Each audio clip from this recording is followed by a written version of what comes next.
بسم اللہ الرحمن الرحیم۔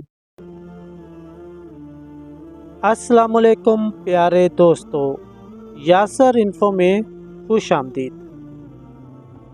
پیارے دوستو، آج آپ کے لیے صحیح بخاری سے ایک خوبصورت معلوماتی حدیث مبارکہ لے کر آیا ہوں، جس میں تیمم کرنے کا طریقہ بیان ہوا ہے۔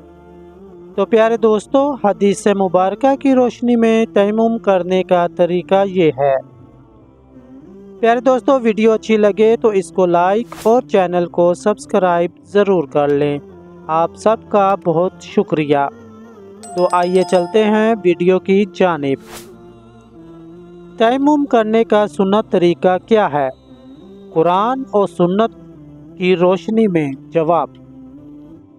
تیمم کرنے کا مسنون طریقہ یہ ہے کہ انسان سب سے پہلے نیت کرے اور بسم اللہ پڑھے، پھر دونوں ہاتھ مٹی پر ایک بار مارے اور پھونک مار کر غبار کو اڑا دے۔